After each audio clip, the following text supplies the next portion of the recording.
탑게독제 샤게 렉소로 셴게메토 되게 봉정바 सर्गे Limbo तबरी चेपेको सके केल्पो खेला छाउँछलो नमस्ते सबैजनालाई मेरो नाम टसी बलसङ र आजको यस भिडियोमा म तपाईहरुलाई बार्दो भन्ने विषयमा केही जानकारी दिलाउने छु र बार्दो भनेको के हो र यसको विषयमा म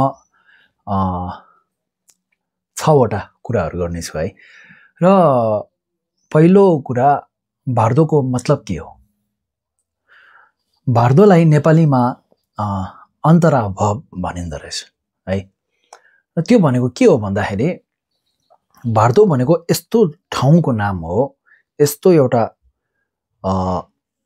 ठाउँ नै भनौं हामी मरेर गएपछि हामी मरेर जाँदा यो शरीर चाहिँ हामीले अब फ्याकेर जानुपर्ने हुन्छ हैन ल साधारण भाषामा भन्दा हामी मरेर जाने बेला हामीले यो शरीर फ्याकेर जानुपर्ने हुन्छ र हामीले अर्को जन्म पछिल्लो जन्म नलिएसम्म पछिल्लो जन्मको शरीर नलिएसम्म त्यो बीचको जुन जग्गा छ या क्षण छ त्यसलाई भनिन्छ बार्दो र त्यहाँ भएका मानिसलाई त्यहाँ भएका प्राणीलाई भनिन्छ बार्दोवा है हामीले आत्मा आत्मा भनिन्छ नि हजुर त्यो ठाउँलाई चाहिँ बार्दो र त्यहाँको मानिसहरु त्यहाँका त्यो क्षणमा गइरहेका प्राणीहरुलाई भनिन्छ बार्दोवा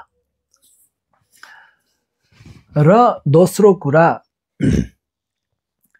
जब कोही मान्छे मर्छन् हैन जस्तै मानौं आफ्नो आफन्त भित्र पनि मानौं आफ्नो बुवा आमा बित्नु भएको बेला अब आफ्नो बुवा आमा बित्ने बेला नरुने मान्छे भनेको कमै हुन् हैन र तर के साच्चै नै आफ्नो बुवा आमा या आफन्त कोही बित्ने बेला त्यो रुनु भनेको राम्रो हो र हो त्यो प्रश्न हामीले सोध्नु जरुरी रहेछ किन भन्दाखेरि भगवान गौतम बुद्धले के भन्नु भएको छ भन्दा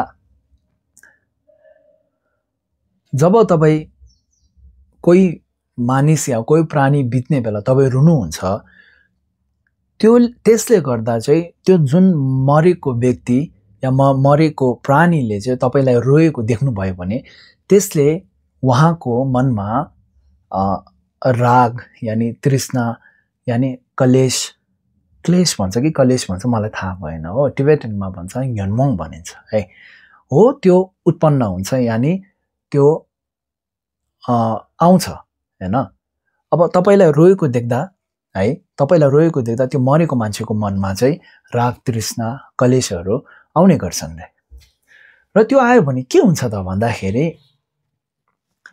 त्यो आयो भने चाहिँ उहाँलाई त्यो राग तृष्णा कलेशको कारणले गर्दा चाहिँ उहाँलाई धेरै नै दुःख कष्ट हुने है यदि मानौं उहाँ माथि अब देवलोक है राम्रो जग्गामा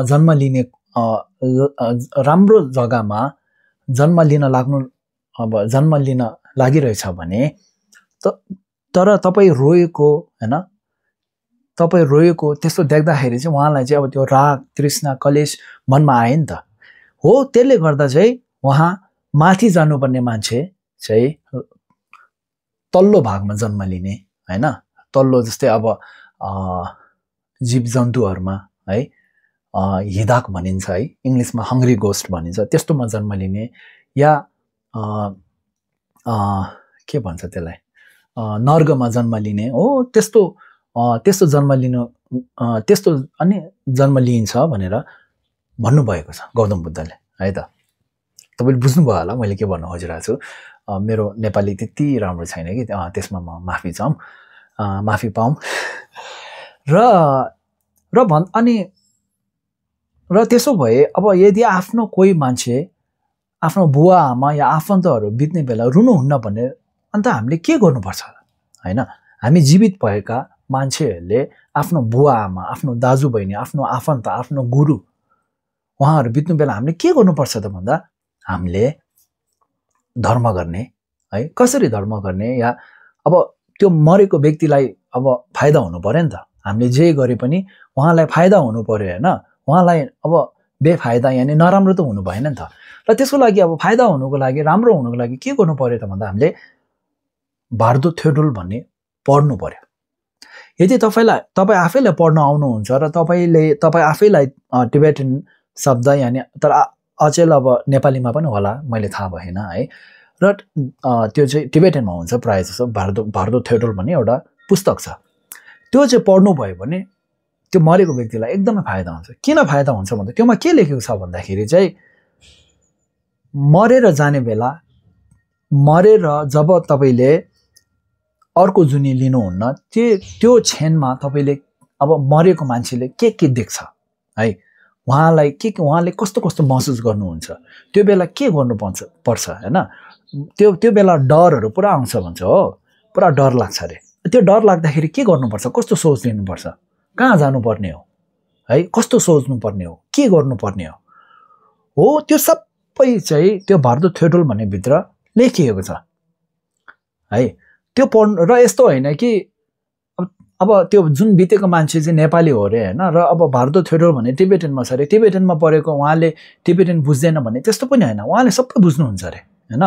मरेको मान्छेकोमा चाहिँ त्यस्तो शक्ति मानौँ या ताकत मानौँ, उहाँले टिबेटन सबै बुझ्नुहुने त्यस्तो एउटा क्षमता हुन्छ अरे है उहाँकोमा। त्यही भएर जे होस् बार्दो थ्योडोल भन्ने पढ्नुभयो भने सबभन्दा आफ्नो आफन्त या बुवा आमा बित्नुहुँदा सबभन्दा उहाँलाई फाइदा हुने, राम्रो हुने चिज भनेको कुनै सकेसम्म कुनै लामाहरू बोलाएर पढाउनु भयो भने हुन्छ है। बार्दो थ्योडोल भन्ने पढाउनु पर्ने है त। यो भयो अब सल्युसन, एउटा राम्रो सल्युसन। र त्यसो भए त्यो जब मान्छे जब मान्छे मरेर बार्दोमा जान्छन्, तेस्रो कुरा भन्दैछ है म। तेस्रो कुरा, जब मान्छे मरेर बार्दोमा जान्छ तब त्यो प्राणीलाई, त्यो मान्छेलाई कस्तो महसुस हुन्छ भन्दाखेरि एकदमै डर लाग्ने है, एकदम डर जागिरहने है, अनि खान मन लागेको खाना नपाउने है, त्यस्तो धेरै कुराहरू महसुस गर्ने हुँदो रहेछ। र उहाँ मरेर गएपछि जुन त्यो क्षण छ, अर्को जुनी नलिएसम्म त्यो क्षण छ, त्यो क्षणको आधी भागसम्म चाहिँ उहाँलाई पहिलो जुनीकै शरीर हुने र पहिलो जुनीकै अब महसुसहरू हुने हैन, मेरो बुवा मेरो आमा भन्ने जस्तो त्यस्तो महसुसहरू हुने गर्छ अरे। र जब आधी समय बित्छ, आधी समयपछि चाहिँ अब उहाँ कुन जन्म लिन गइरहेछ हो, त्यो जन्म लिनेको अब शरीर जस्तै आफ्नोमा देखिन्छ अरे। र अब त्यसपट्टिको अब महसुसहरू हो या त्यसपट्टिको सोचहरू आउने गर्छन् रे है त। त्यो सबै बार्दो थ्योडोलमा लेखिएको छ। त्यही भएर त्यो बार्दो थ्योडोल पढ्नु भनेको एकदमै जरुरी। र चौथो कुरा के गर्छु भन्दा, हजुर चौथो कुरा चाहिँ त्यही भयो हैन। यो नम्बर चाहिँ अलिकति चौथो पाँचौँ भन्दा अलि मिस्टेक भयो। र अर्को कुरा के भन्छु भन्दा, जब मान्छे मरेर जान्छन् त्यो बार्दो भन्ने समयमा कति समयको लागि या कति दिनको लागि बस्छ त है भन्दाखेरि 49 दिनसम्म बार्दोमै घुमिरहन्छ उहाँ है। 49 दिनसम्म बार्दोमै बसिरहन्छ, बार्दोमै घुमिरहन्छ। हजुर। र अन्तमा यो प्रश्न धेरैले सोध्नु हुँदै थियो कि जब मान्छे मरेर जान्छन् र 49 दिनसम्म हामीले पूजा गर्ने गर्छौँ, खास गरी एक हप्तामा। 49 भनेपछि 7 हप्ता भयो हैन। र हरेक हप्ता लामाहरू बोलाएर, अब बुद्धिस्टहरूले यस्तो गर्छ नि त, हामी बुद्धिस्टहरूले हरेक हप्ता चाहिँ हामीले घरमा लामाहरू बोलाएर चाहिँ पूजा गर्ने गर्छन् हैन। त्यो गर्नुको, हरेक हप्ता पूजा गर्नुको कारण के हो हैन। हजुर, यो चाहिँ एकदम जरुरी रहेछ। र मैले थाहा पाए अनुसार यो चाहिँ के हो भन्दाखेरि चाहिँ, जब मान्छे अब जिउँदो थियो हैन, मरेर जाँदा उसको लास जलाइन्छ है, लामाले पूजाहरू गरिन्छ, उसको लास जलाइन्छ हैन। र उसले बार्दो भन्ने ठाउँमा जन्म लिन्छ, नयाँ जन्म लिएको अरे त्यो है, बार्दोमा नयाँ जन्म लिन्छ अरे। र बितेको एक हप्ताभित्र उहाँ यता घुम्नुहुन्छ उता घुम्नुहुन्छ हैन। उहाँले अब उहाँ मरेको छ कि छैन फर्स्टमा थाहा पनि हुँदैन अरे है। र पछि गएर उहाँले अब आफ्नो छाया नदेख्ने, आफ्नो खुट्टाको छाप नदेख्ने हैन, अनि बालुवामा होस् या माटोमा होस् आफ्नो शरीरको छाया नदेख्ने हो। त्यस्तो भएको कारणले चाहिँ उहाँलाई अनि आफ्नो आफन्तहरू नजिक देखे तापनि जति बोलाउँदा पनि नसुन्ने, खाना खाने बेला आफन्तहरू सबै खाना खान्छन् तर उहाँलाई खाना नदिने हो। त्योहरू देख्दा चाहिँ उहाँले म त मरिसकेछु भनेर चाहिँ उहाँलाई थाहा हुन्छ अरे। जे होस्, जब बितेको 1 हप्ता हुन्छ त्यो बेला पूजा गर्नुको कारण के हो, 2 हप्ता हुन्छ त्यो बेला पूजा गर्नुको कारण के हो भन्दाखेरि चाहिँ हरेक हप्ता चाहिँ तपाईँ फेरि भर्दोमै तपाईँ फेरि बित्नु भएर तपाईँले फेरि नयाँ जन्म लिनुहुने रहेछ है त। पुस्तकमा लेखिएको छ, हाम्रो बुद्धिस्ट पुस्तकमा त्यस्तो लेखिएको छ। हरेक हप्ता तपाईँ भर्दोमै फेरि बित्नुहुन्छ र फेरि जन्म लिनुहुन्छ र फेरि यता डुल्ने उता डुल्ने हैन। र हरेक हप्ताको तपाईँको महसुसहरू बदलिँदै जान्छ है। त्यो सबै त्यो भर्दो थिएटरमा लेखेको छ। तपाईँहरूलाई जान्नु मन छ भने भन्नु, म त्यो अर्को भिडियोमा म तपाईँहरूलाई त्यसको बारेमा भनौँला है। र त्यसो गर्दा गर्दै 3 हप्ता, 4 हप्ता, 5 हप्ता, 6 हप्ता, 7 हप्ता बित्छ।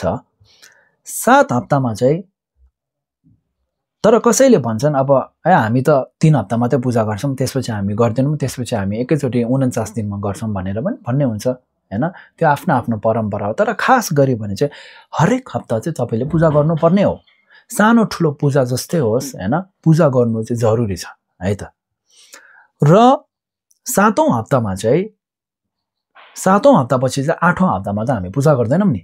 त्यो चाहिँ किन हो भन्दा चाहिँ 7औं हप्तापछि चाहिँ तपाईँले अर्को जुनी लिने चाहिँ अब भयो अरे के।